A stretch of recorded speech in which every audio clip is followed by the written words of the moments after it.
So, good afternoon, everyone. My name is Eloisa Quesada, and on behalf of the organizing committee of the National Conference for Teachers of English, Costa Rica, I want to welcome you to our next interactive webinar.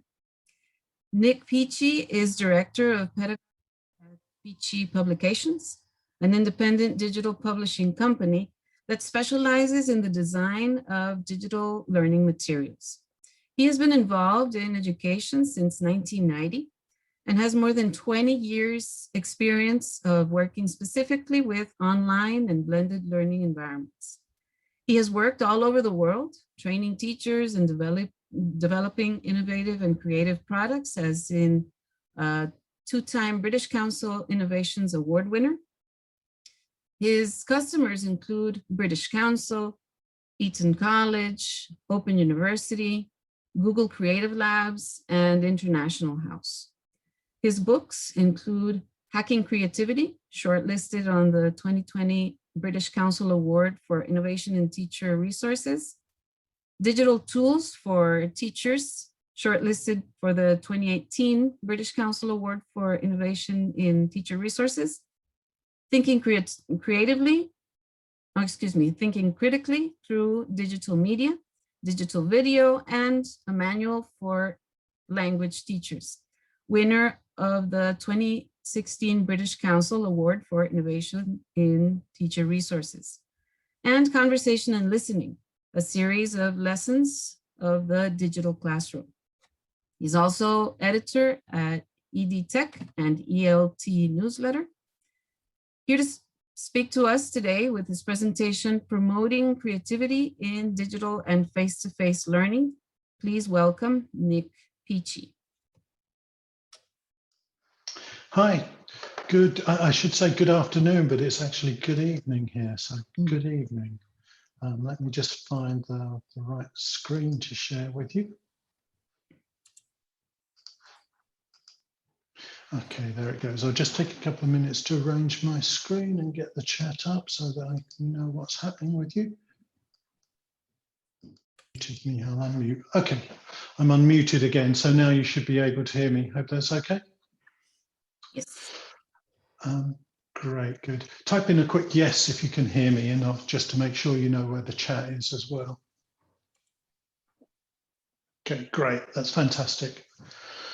Okay, first thing I have to do is apologise for my scruffy surroundings. I usually have a nice plain wall behind me, but I've moved house quite recently, and so I haven't finished setting up my office quite the way I want it yet, but it's coming together.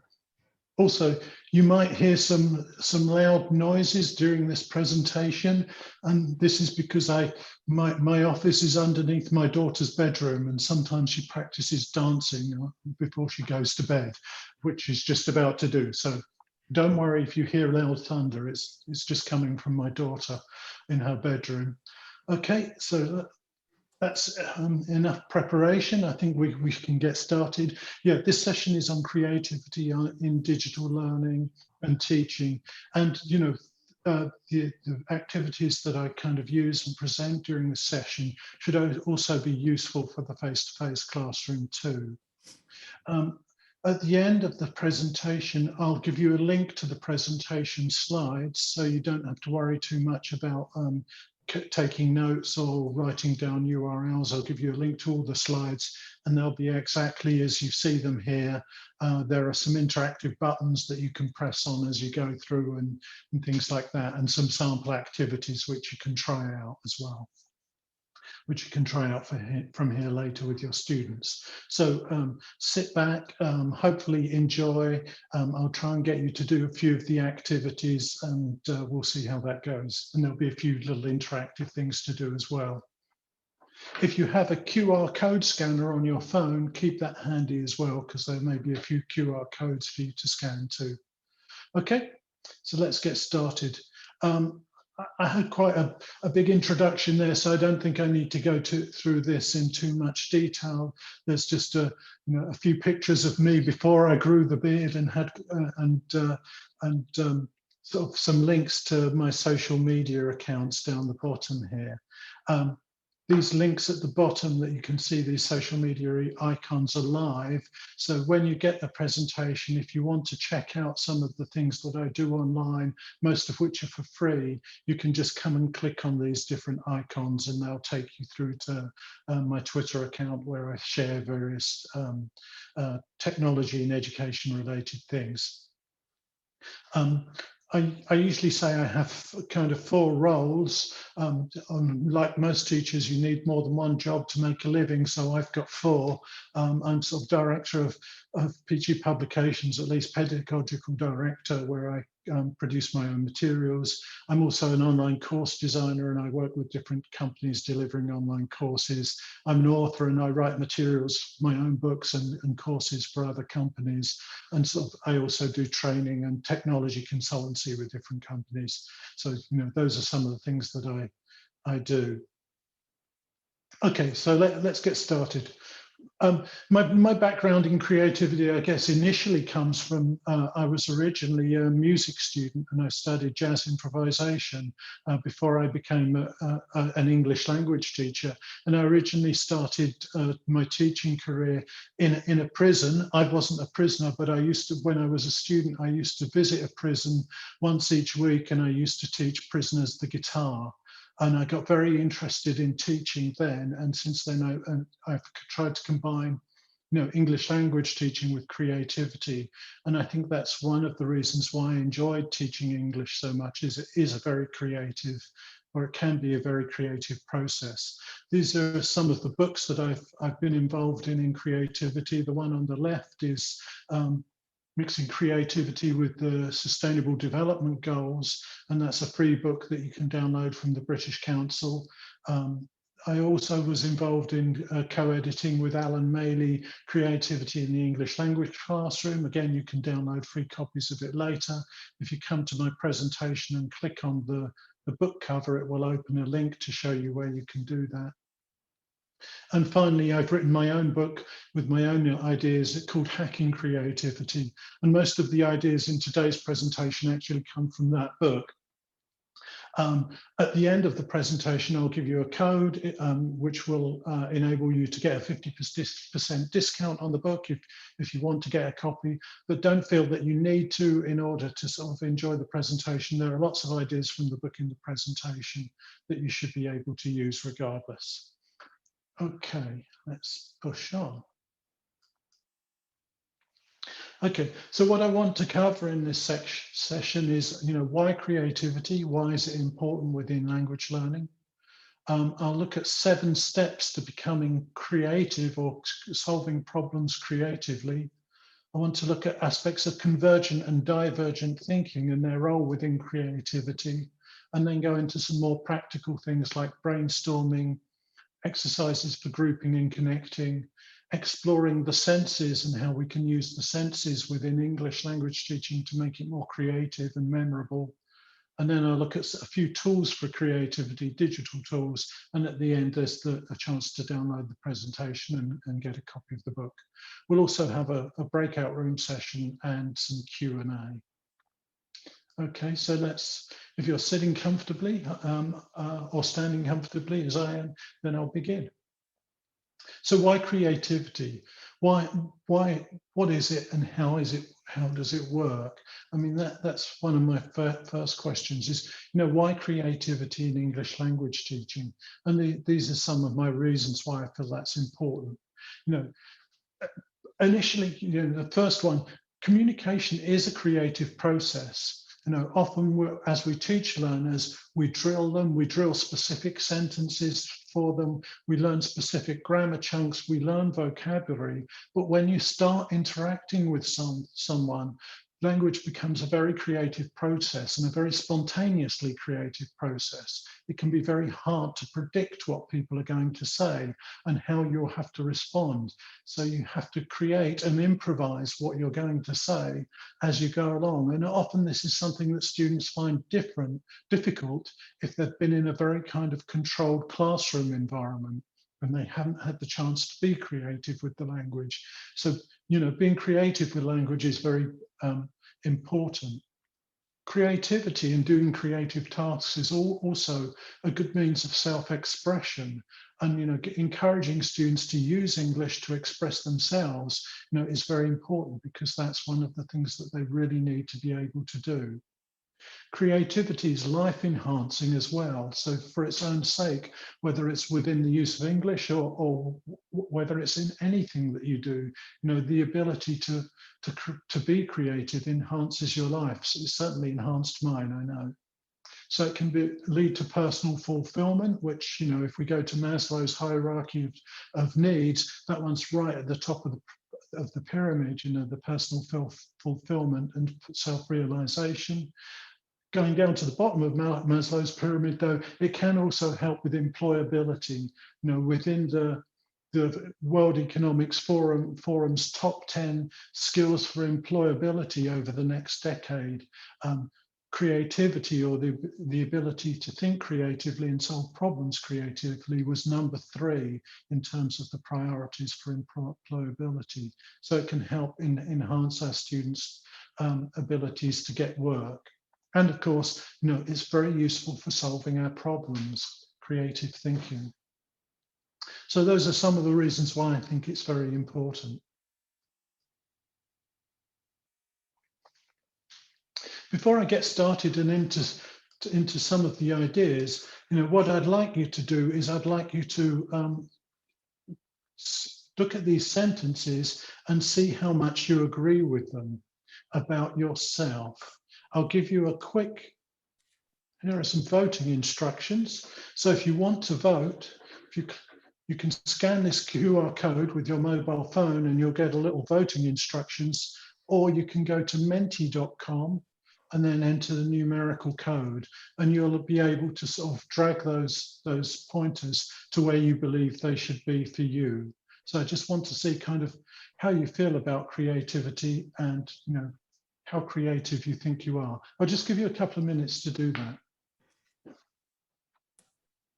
Okay, I've been doing this with lots of teachers every time I do this presentation, and so this is kind of the accumulative score of nearly 1,200 different teachers, and this is kind of what they think. So the average for people thinking they're creative is about 6.6, which I think is quite low for teachers, because I think actually teaching is a very creative job, and I think probably you might be underestimating yourselves. Yeah, most people want to be more creative. I think we probably all do, even if we are creative people. And again, this last one, is it something that it's something you're either born with or you're not. And some people believe it is, and some people strongly disagree. For me, this last one, I would put myself at 10. I absolutely don't believe it's something you're either born with or not. I think it's something we're all born with, and we all have, and we can all develop. And so, and I think that's really important. So, let's sort of have a look at creativity in terms of being a developmental process. This comes from a book called Zip Zap, which is a book about creativity, and it lays out a process for for creative problem solving and becoming more creative. And there are 7 steps, and we can think about these 7 steps when we start developing creative tasks, especially if we're doing creative problem solving, creative writing, or something like that. So the first step that students need to take is to understand their challenge. And if we click on the little icon here, it shows us some elements of what we need to do to understand the challenge. Now, whether it's a creative project we're trying to do or a problem that we solve, it's essential to ask a few questions about that. What do we need to achieve? Who will it impact? How will people be impacted by this challenge? What do we need to know about the problem and the challenge to solve it? What can we find out? What do we already know? So those are some questions to ask when students are facing creative challenges. And then, of course, there's the process of looking for solutions, which is where the divergent thinking comes in, and looking for and brainstorming different solutions. Then you need to be able to evaluate some of the solutions and some of the ideas that you get. You can have a look at the link afterwards, for the actual, for the details here. And then, of course, there's a process of combining. Once you've evaluated ideas, you can look at how you can combine different ones. And of course, it's always important to show and share your ideas with someone else and get their feedback, and then reflect on their feedback and see what feedback has the most value, and then go to the production stage where you produce your creative work. And this is quite a good framework for getting students involved in creative thinking and creative problem solving, creating different creative artifacts or different creative work. You might notice that it's also very similar to sort of the steps in a project-based approach to teaching as well. Project-based learning has a very similar process. So it's worth thinking about that if you're doing project-based learning too, and how we can make that more creative.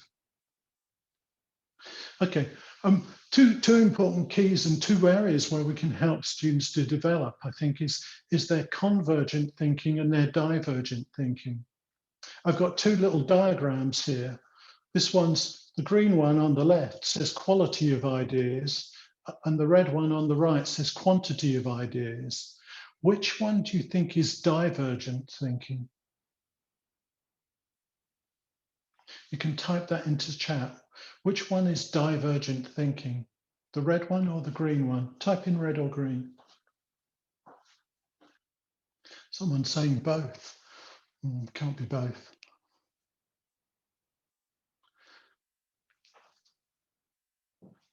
So divergent thinking is the green one, and that's about quantity of ideas. It's divergent, so your thinking diverges. When you're employing divergent thinking techniques, you're thinking of lots of different ideas, coming up with quantity as quickly as possible. When you go towards convergent thinking, you start to pick on those ideas and go into each idea in much more depth. And we'll go into some examples of those different ones as well. So divergent, brainstorming, thinking of as many ideas as possible. Convergent, focusing on one idea, going deep into that idea. Now, some people might feel that they're better at one or the other, but that isn't necessarily the case. We're all capable of doing both of them. And both of these are very important parts of the creative process. So let's look first at divergent thinking and the most common thing that we do in the classroom, which is brainstorming. I think most of us have done brainstorming activities in our class where we get students to brainstorm maybe vocabulary about a topic or something like that. Brainstorming, I've worked in a lot of companies that employ brainstorming as a technique, and in a lot of cases, they don't really use it so well. There are strict things that you should follow if you're brainstorming and you want to do it effectively. So for divergent thinking to be effective, brainstorming should be done quickly with a short burst of energy. You should try and suspend judgment when you're brainstorming. You shouldn't start evaluating ideas because that will start to block the brainstorming process. So you should brainstorm without judgment, do it quickly, come up with as many ideas as possible, and focus on quantity. Some people, you should say that you should also try to come up with your worst ideas first and then move towards the best ideas, because the worst ideas are the ones most likely to be the kind of out of the box thinking and the most creative and original. So let's have a look at a few activities that we can do. The convergent thinking is the opposite. It's going in depth, looking at commonalities, thinking more critically, making connections between different ideas. So that's the convergent thinking. It's more about evaluating and researching ideas. So let's start with some brainstorming or divergent thinking activities. One that we commonly do is topic vocabulary. Most of us have probably done this with our students. You set a time limit, give them an ambitious target, and start getting students brainstorming vocabulary based around a topic. It could be 30 words connected with football in 2 minutes. Try to set ridiculous time scales and high amounts of quantity, because it will push students to stop thinking and just respond quickly. The thinking process and the evaluation process can really block their ability to brainstorm.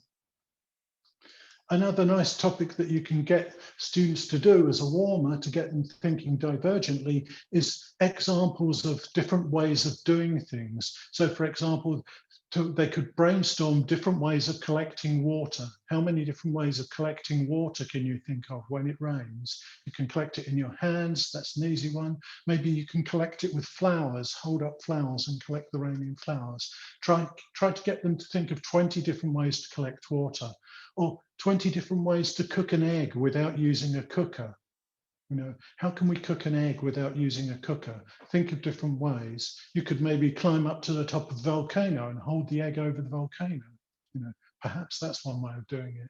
Get them to think creatively about those. Different ways of crossing a river without getting wet. If you don't have a bridge and you don't have a boat, what ways can you think of to cross the river? So, good brainstorming activities to get students thinking divergently. Fixing the world is also a good, divergent activity. There's many ways as that possible that they can think of as solving one of the world's problems. So for example, how can we put an end to pollution caused by air travel? Try to think of as many ways as possible of fixing that problem, and start with bad ideas. For example, causing a pandemic can stop air pollution through air travel. Really bad idea. But get them to think, how can we put an end to corruption in politics? Get them to think of as many ideas as possible for doing that. How can we end world hunger? There's also pros and cons are very good for getting students to think creatively and to exercise their divergent thinking. So brainstorm as many arguments for or against something. Okay, so for example, think of as many reasons as possible why we should eat more ice cream.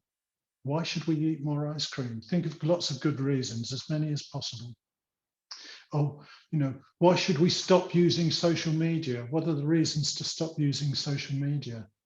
Think of good reasons to cut down trees. It's good to think, sometimes, it's good to think about opinions that are the opposite to our own. So if you believe that you should stop people cutting down trees, think of all the reasons why you should cut down trees, and that can maybe help you to anticipate other people's arguments.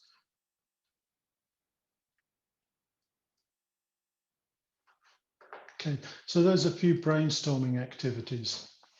I want to have a look at, this is one of the exercises from my book as well. I have one thing that I like to do is use quotes. And what I decided to do was have a collection of quotes and get students to brainstorm ways to complete the quote. So for example, life isn't about finding yourself, life is about. Try and type in as many possible words as you can that you could complete that quote.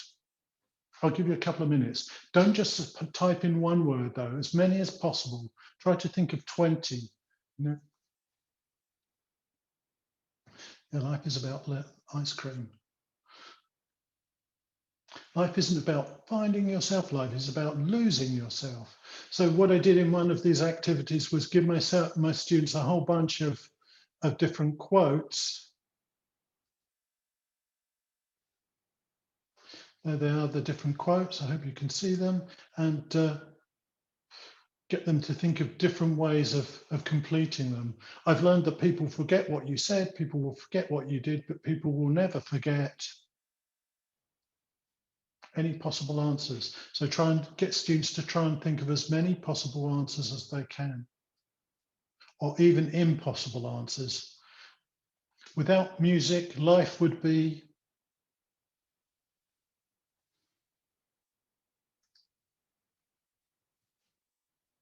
more full of ice cream. So that's an activity. Whoever is happy will make ice cream.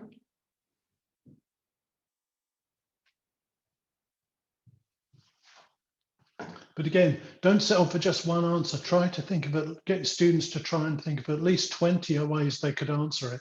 It's only when you push, you push to the outer limits of what you can think of that you start having to become creative.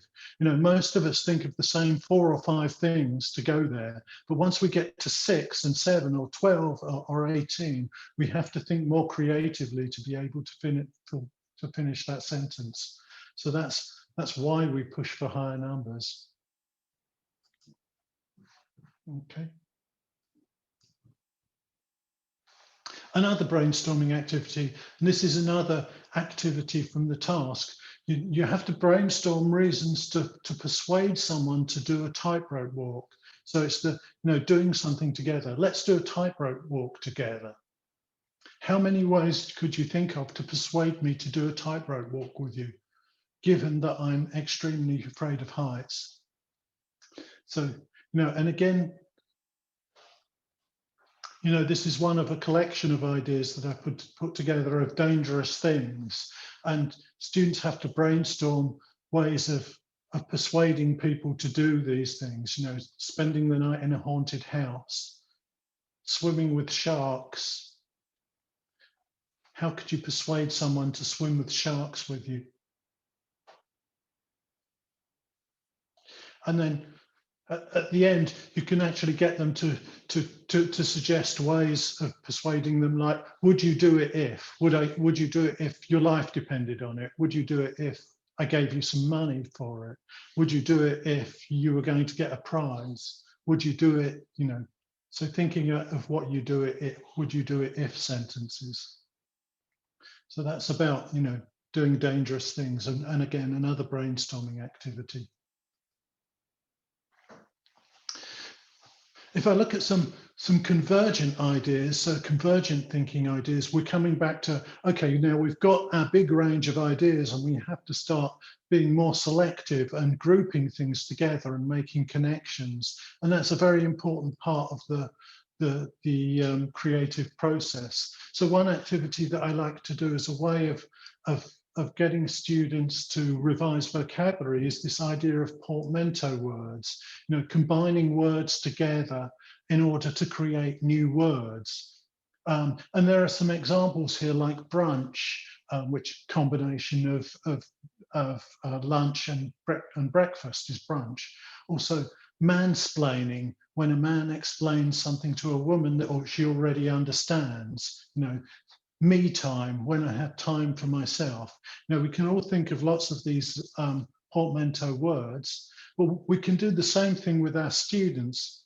When we get them to revise their vocabulary, they can look at maybe 30 words that they've already learned and try and combine them together to make new words. Get them to try and force 2 different words together and to make new words from them. And what would the meaning of that new word be? So to do this, they have to start thinking about, which 2 parts of the word would they use together? How would it be pronounced? What would the new meaning for it be?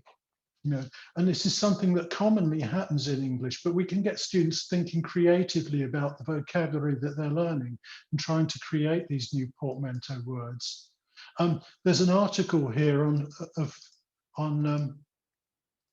from a site called Nerdist. I'll try and copy paste the link into chat for you.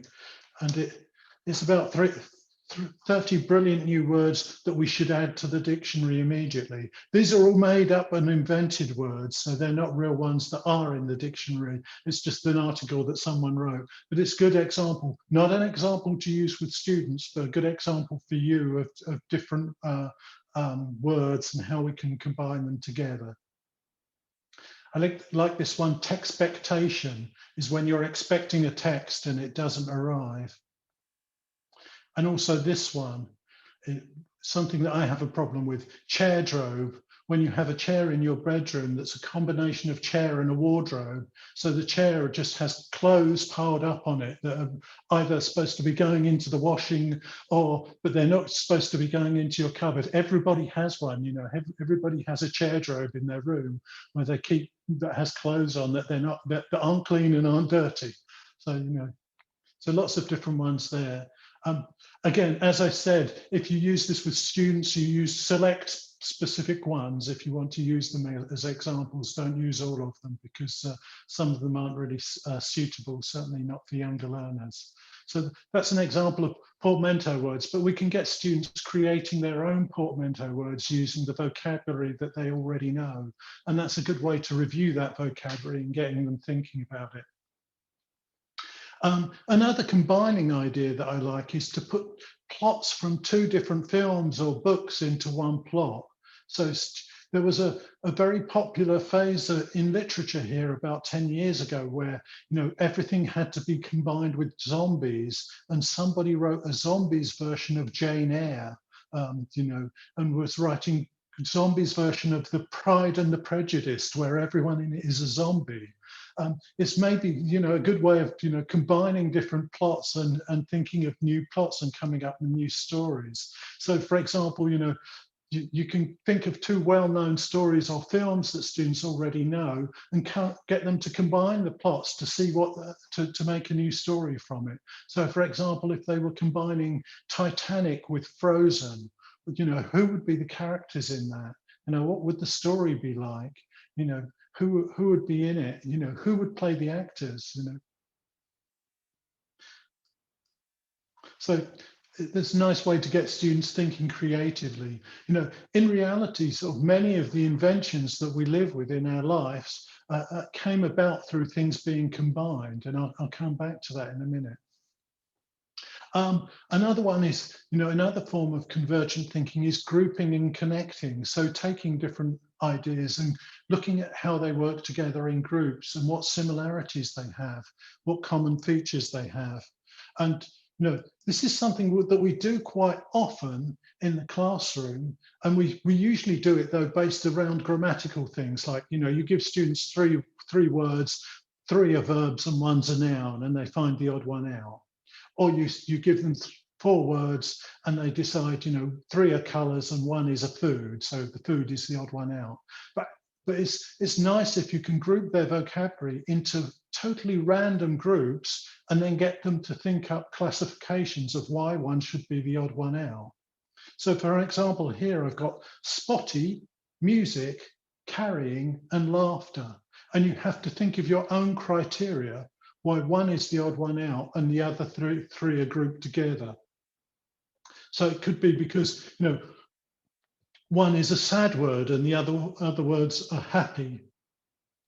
It could be because one of the words you like and the other ones you don't like, or because you think of some of them are green words and one is a blue word. So whichever criteria students come up with to justify their classification is fine. They just have to be creative about how they think about the words and how they group them. You know, because that gets them to think about what similarities the words have and which ones they don't. Who can suggest which of those they think is the odd one out and why? You can type that into the chat. Which is the odd one out and why? That's a good answer. Spotty, because I can do music, laughter, and carrying. Spotty could be the odd one out. Carrying. I'd like to know why carrying. Why is carrying the odd one out? Spotty, because you wouldn't like it in a party. Okay, great. But it gets students thinking about the meanings of the words, and they can come up with whatever justification they like. Everything is right. Everything is correct. You know? Another variation on that word is sort of grouping words. And for this, I kind of come up with buckets. You can give students an image of different buckets and you tell them, okay, give them 30 or 40 words that they already know and you want to revise, and tell them that they have to organize those words and group them into 4 buckets. But they have to decide what the classification for the buckets are and how they justify that. So, so for example, I've decided that my justification on my buckets is I'm going to put the red words in the first bucket, sad words in the second word bucket, words I like into the third bucket, and words I don't think I'll use much in the fourth bucket. So that's my choice of classification. Your students can choose any classification they like as long as they put the words into different buckets. As long as they can group them and as long as they can justify them. But again, it gets students thinking about the meanings of words, relationships between words, and making connections there. So that it sort of stimulates that convergent thinking, combining ideas together, looking at what underlying meaning is.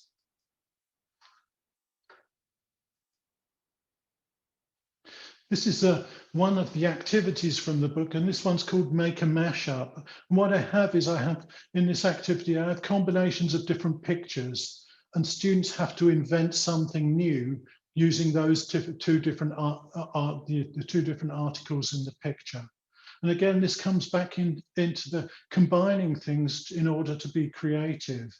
And a great example of that is the printing press, which of course was a combination of a grape press and a coin press. So something to use wine and something to use to make money were combined together, and they became the printing press, and they revolutionized the world. We could have printed books because of it. So, using that as an example, we can get students to make their own combinations of ideas and try to come up with ideas for new inventions. So what could we make from these headphones and the bowls? So we can try and get students to think of ideas for what they could make from that. Feel free to type any in if you have any great ideas for how we can combine those. I'm just going to check and see what's here. So these are some of the other example pictures. So what could we get from combining a calculator with a bicycle? What could we invent with that? Or what could we invent if we combined a razor with cheese? Anything they create is great, So that's another example of creating convergent thinking and combining ideas together. If you want some examples of these, there's a couple of links to these kinds of inventions here. I'll pass this one to you. If I put it in the chat, there's some really nice ones here. So I love this one, which is an ironing board combined with a mirror. So on one side, it's an ironing board and you iron your clothes, and then you flip it over and you can see how they look when you put them on. Oh, there's this one here, which is a seat which has a roller on. So whenever the seat gets wet, you can roll it so that the underside comes to the top and it's dry for you to sit down on. Traffic lights, combination of the egg timer and traffic lights. This is one for English language teachers. It's a word search, which is wrapping paper. So, you get wrapping paper, people rip it up and then throw it away. But in this case, it can become a word search puzzle afterwards. So it becomes very useful. Did I give you the right link? I'll just copy that again, see if it pastes in. Yeah, it should be there. So those should be those ideas. So lots of creative ideas to think of and get students thinking more creatively and getting them to come up with their own. I'd like to move on to the senses, because I think, often, we limit English language teaching to just the sense of hearing and speaking, that when we can engage students through other senses to make their learning more powerful and more memorable. So these are some examples that I have which we can try out to help students engage their other senses. One thing that I like to do with students is visualization, and we can actually try this now if you're willing. And with visualization, I get students to close their eyes and try to imagine things in their mind's eye. So, engaging the mind's eye and the inner mind can be very useful and help things become more memorable. So what I'll do is I'll just ask you if you could please close your eyes and try to remember the last meal you had. Okay, so think back, close your eyes, think back to the last meal that you had. Okay. Try to imagine what it looked like on your plate before you ate it. Try to remember who was with you when you ate it. Try to remember putting it into your mouth and try to remember what it tasted like or what the texture of the food was in your mouth. Think about what part of the meal you ate first and what part you left until last and what you drank with it. Okay, so now once you've done the visualization, ask students to open their eyes and then tell their partner about what they visualized. Tell them about the meal, who they were with, what they drank, what they ate, and those kinds of things. So, visualization is a great way to get students using their inner eye and thinking more creatively and, engaging with those other senses. And you can just use that activity as a warm-up before the class to get them thinking in English and being creative in English. You could do the same. It could be the last film they went to. I mean, probably for most of us, it's been a long time since we went to the cinema now, but you can try and get them to imagine the last film they went to. Imagine they're sitting in their seat. Who did they go with? Did they have popcorn? Can they remember the music? What was the first scene in the film? So get them to try and visualize and then describe. Another way you can use visualization is with text that you want students to read. So instead of getting students to read the text and giving them a gist reading task, actually get them to close their eyes and you read the text to them and get them to try and visualize what they're hearing. So you read the text to them the first time and they just close their eyes and visualize what's happening in the text. Could be something very short or it could be something long, It could be just a sentence that they visualize and then they have to elaborate on it. So for example, if you close your eyes and imagine there are 3 people waiting for a bus. One is a man, he's wearing a shirt and carrying a large bag. The women look at him suspiciously. So then open your eyes and get students to describe the scene to each other. What else was the man wearing? What were the women wearing when you visualized it? What were they doing? How old were the women? Were they young or old? Were they talking to each other? Did they know each other? Just get them to visualize those scenes and then build on it and be creative with the scene in their mind.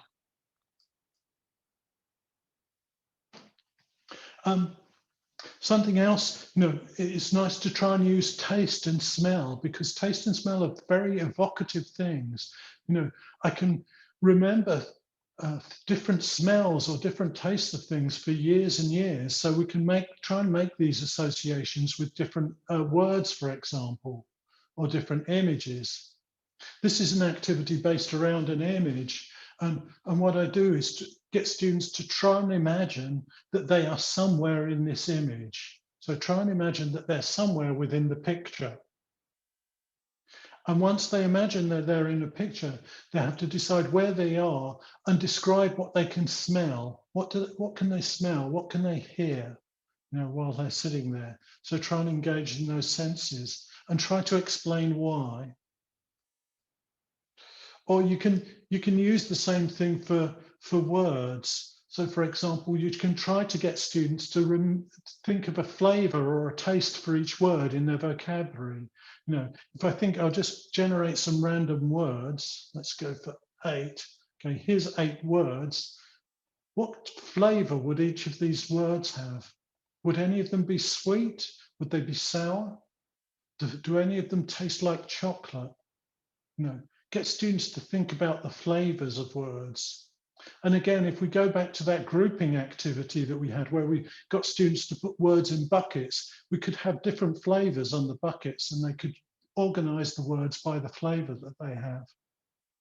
But again, that's another way to get students revising and thinking about their vocabulary again, using things like taste and smell. It could be, what smell does the word have? You know, what's the smell of confusion, for example? What does it smell like? You know, what's the smell of happiness? What does happiness smell like? What does artistic smell like? You know, think about different smells and associating them with their vocabulary. So when you get students to make their vocabulary records, you could actually get them to add a smell to it. It's a noun, it's used in the sentence like this, it means this, it has 3 syllables, and it smells like, you know, chocolate, you know, and it's a blue word. So, you know, just get them to think and involve more of their senses. I don't know how many of you doodle or how many of you have students who doodle. You just write and draw while you're listening. Maybe some of you are doing it now. I always do it when I'm sort of listening to webinars. I doodle, and you know, sometimes it's just shapes or pictures.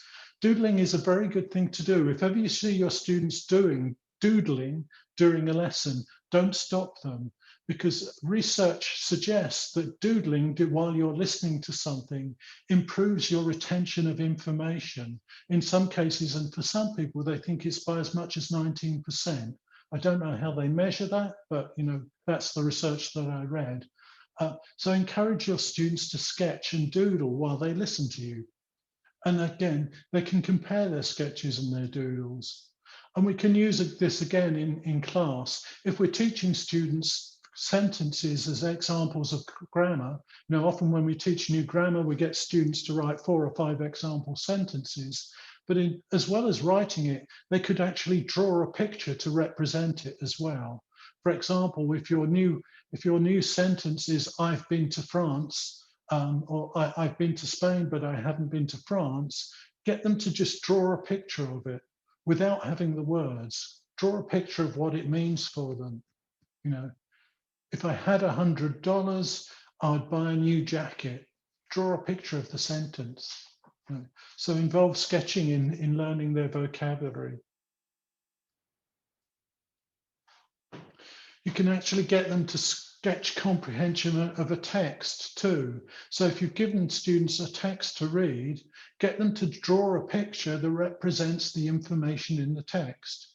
It could be something very structured, like an infographic that has statistics and little images and some text, or it could just be a picture. So, you know, as a gist reading task, for example, before they read a text, before they go into in-depth comprehension, give them a text to read and tell them to draw what they understand from the text.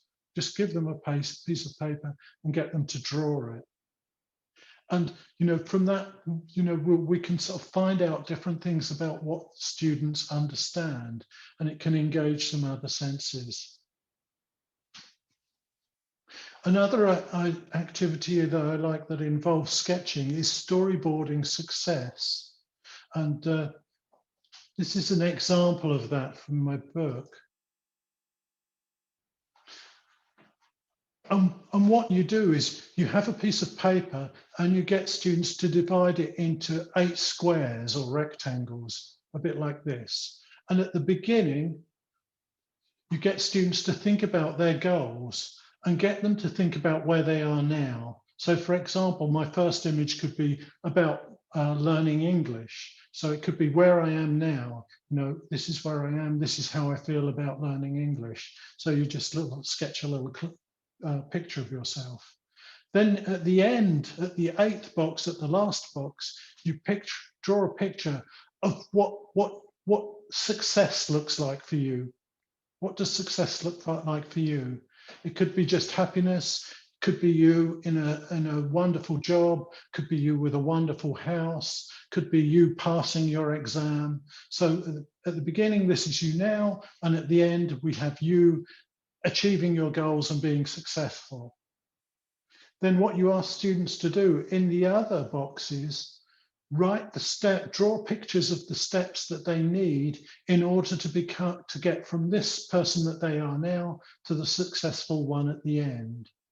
So get them to storyboard the steps that they need to take in order to become successful and to make their dreams come true.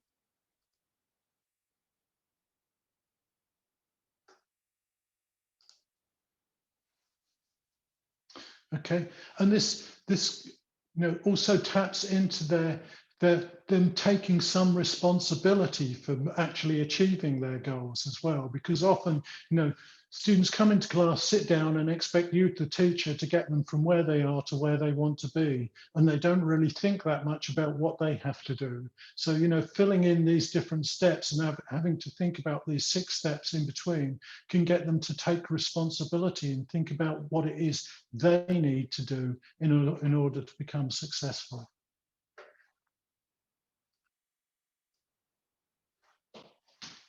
Oh, that's the wrong one. So those are 3 ideas that involve sketching.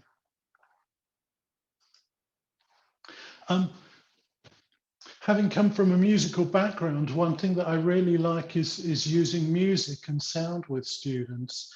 And one thing that I do, again, we were talking about, when we teach grammar and we teach example sentences, one thing that I really like to do is to get students to sing the sentence to the tune of a song that they know well. So if you think about a song that you really like and you know well. Okay, can you imagine it in your head? You can imagine the song? Okay, now this is our new sentence.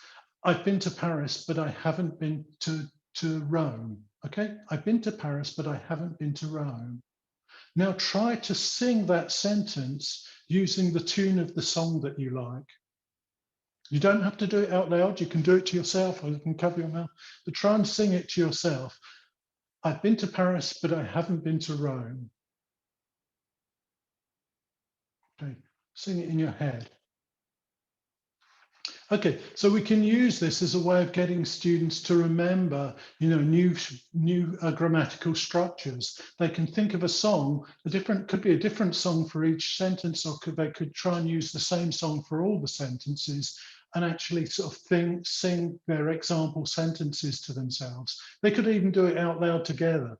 For some reason, whenever I think of this activity, I always think of like Madonna's "Like a Virgin," and I'm sort of trying to sing it. I've been to Paris, but I haven't been to Rome, and to the tune of "Like a Virgin." But so there are some example sentences we can use. Get them to sing the different lines using a song, and it might help them to remember those. Attaching music to words can be a very powerful way to help people remember them.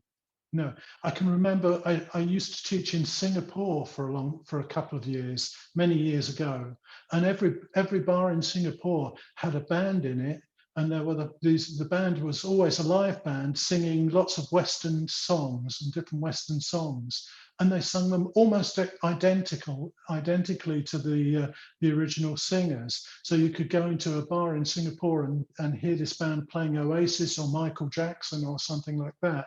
And I remember going up to one afterwards and saying, "That was great, you were really good." And they were like, "I don't speak any English," but they had memorized all of these songs exactly as they should have been sung, but without being able to speak English, which is amazing. So using song to get students singing sentences. Another thing that I like to use is sound collections. Ask students to use their phones to collect sounds. Our students carry these phones around with them all the time, and they're often very sort of narcissistic and introverted with these phones. But we can actually get them to use them to listen more to the world. So tell them, you want them to collect 5 different sounds on their phone using the recorder before their next lesson.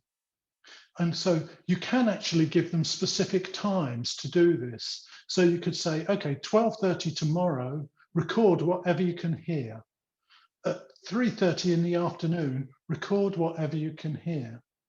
At 8:30 in the evening, stop and record whatever you can hear. And then when they bring them into the class at the beginning of the class the next day, you can get them to play their bits of recordings and describe what they were hearing. And this is great for sort of past continuous practice. So you could say, you could be playing a song and, well, this is at 12:30 and you can hear, I was walking down the road, there were some cars around me, some of them were hooting. You can hear the woman across the road who was screaming at her dog and all this sort of thing. So, you know, it brings the real world into their classroom and gets them listening more to the things that are around them as well, and using that phone in a much more productive way. So get them listening more to the world, get them thinking about songs and music. You can do a similar activity again with images, you know, get them to take 5 images between now and the next class. So, okay, instead of taking images of themselves, so it can't be an image of yourself, can't be an image of a picture of a person, but take 5 photographs of things that you see. I've just switched my torch on. Take 5 photographs of things that you can see and bring them along to the next class. Could be anything. It could be a picture of a leaf, could be a picture of a stone, could be a picture of a road sign, anything that they can find. And then at the beginning of the class, get them to show the pictures to each other, tell them about them, and tell them what they were doing. So stop wherever you are at 2:30, take a photograph of whatever you can see.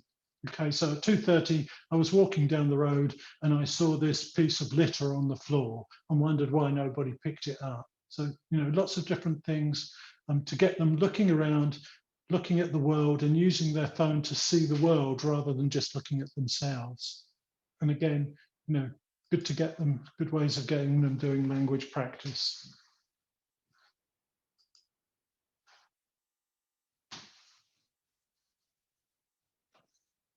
You could give them specific images, types of image to research. You know, actually, you know, you could ask them, okay, between now and the next class, I want you to take 5 photographs of ears, bring them along to the next class, or it could be 5 photographs of leaves, or almost anything, but give them a topic. Find 5 things that are triangular, take photographs of them, come along to the next class. And when they get to the class, you know, they can start describing the things that they found, where they found them and what they liked about them. But again, it gets them using their camera and their phone to look at the world in a little more detail and a little more closely. Okay, I'm going to give you a break from listening to my voice for a minute and get you to think about some of the ideas. So, you know, think back about some of the ideas that I've introduced. Think about ones that you like or you'd like to try with your students. And then what I'd like you to do is to go into breakout rooms, share the ideas that you liked and why you liked them, and tell the other people in the group, you know, which things you liked, why you'd like to try them with your students. And I'll just give you sort of 10 to 15 minutes to chat about those, which ones you like, how you'd like to use them, how do you think your students would respond? You know? Okay, so have a break and have a chat to each other. I'll get some water and then I'll come back and we'll finish off, okay? Okay, so now we'll be moving into breakout rooms. Jane, you're gonna do the magic there with the breakout rooms? Sure. Just remember to follow the etiquette rules when communicating and collaborate with your peers.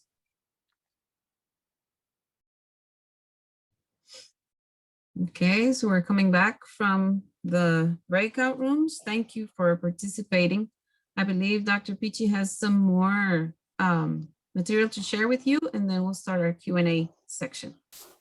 Hi, yeah, thanks for participating in that. I dropped around and was listening in on a few sessions. I hope you don't mind too much.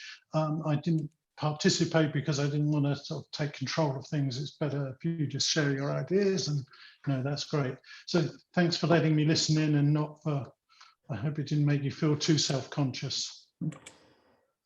Okay, so before we end or before we go to the Q&A, I just want to share a couple of very useful tools that I found for getting students to be creative, and some examples. So one that I really like is a tool called Comaful, and it's a great tool because it combines, you know, simple sentences with images so students can create things that combine, you know, their words with images. I like to get students doing what I call a 3-sentence writing activity. So they just have to write a story that only contains 3 sentences, a beginning, a middle, and an end.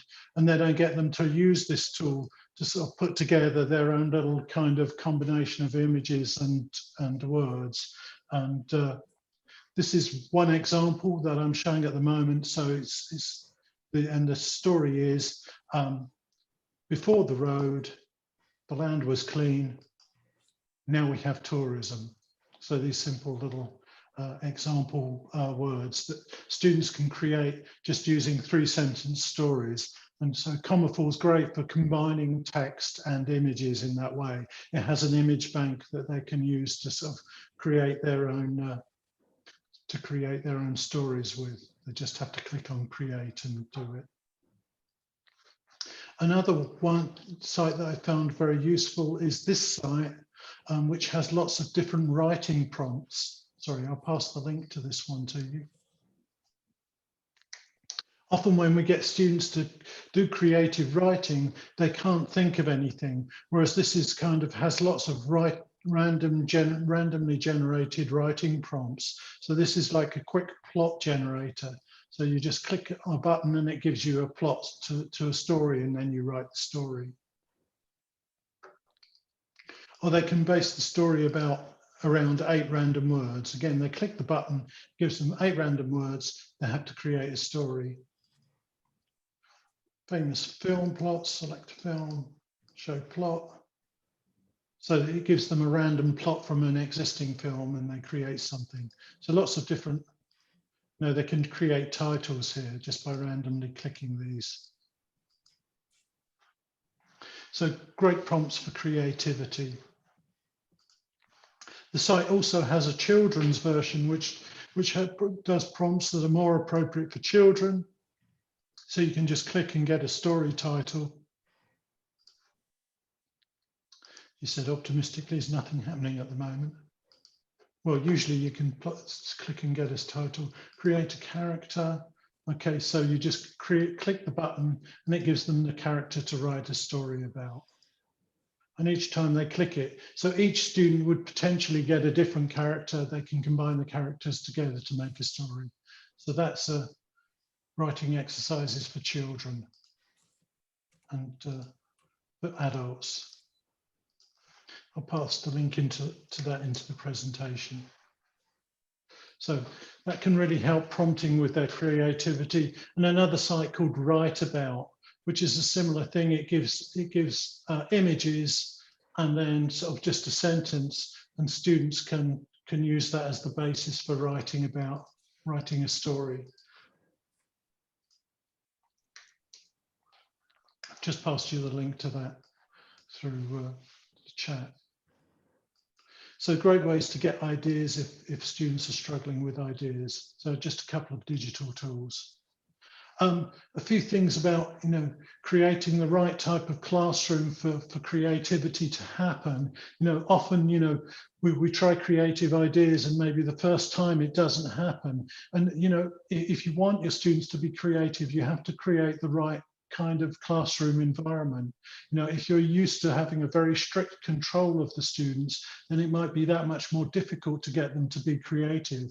So here are a few tips for sort of encouraging creativity, and about being vulnerable and willing to take risks with your students. You have to be prepared to take a chance and maybe put your ideas out there for them to evaluate as well. Try to be an equal in the process of creation. Don't think that you know better than they do. Respect their ideas. Try to be encouraging and don't dismiss any ideas. There's no such thing as a bad idea. They're all good ideas. Some are better than others maybe, but try to be encouraging. Try to keep things light and fun, and try to assess. If you're assessing language, make sure you focus on assessing the language, not their creativity. If they've written a story, make your feedback about how they've used language in it, not whether it's creative enough or interesting enough. And always remember, constructive criticism can be good, but focusing on helping students identify and build on their own strength is much better, I think. And there's just a kind of link there to sort of a bit more detail about some of those that you can check out later. Okay, so final thing, if all of these ideas come from a book that I wrote called Hacking Creativity, it has lots more ideas in. If you'd like to get a half-price copy, you can use the link in the chat. And if you go to the site, click on Buy Now and put in this coupon code, which is creative, spelt CRE8TIVE,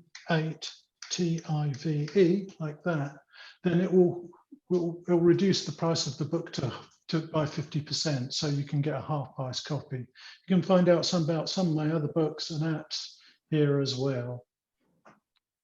So the only thing left really is Q&A. If you have any questions, by all means, I'll put up a QR code and you can, sorry, those are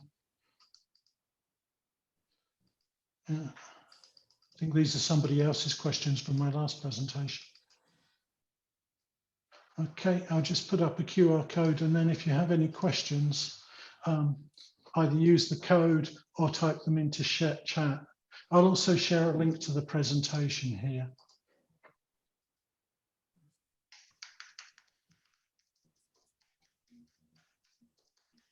Okay, I've just put in a link to the presentation there as well. So I believe there's a question in the chat about how can we measure creativity? Personally, I don't think you should measure creativity. I mean, you know, how long is a piece of string? How do you measure love? You know, I don't know how you measure these things or whether you should. You know, if you're creative, you're being creative. It's not there to be measured. It's there to be enjoyed, I think. Mm-hmm.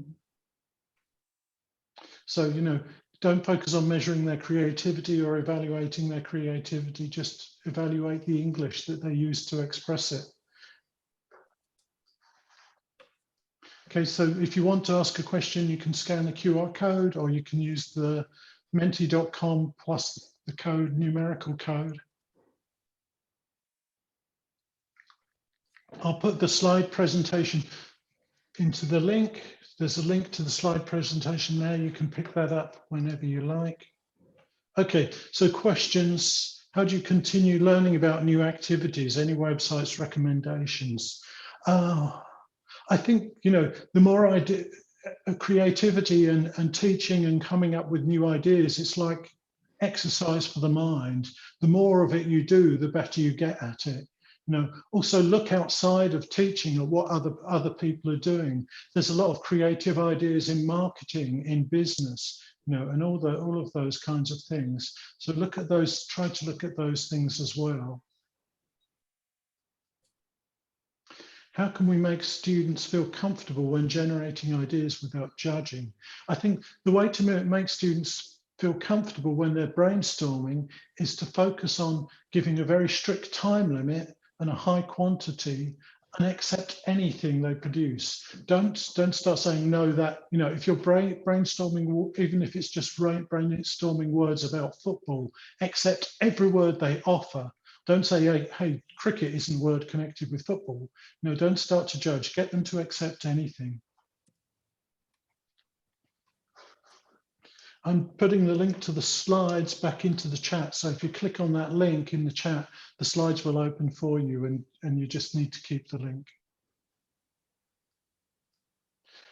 Where can I buy the book? The link is to the book, again, is here. And the coupon code is creative.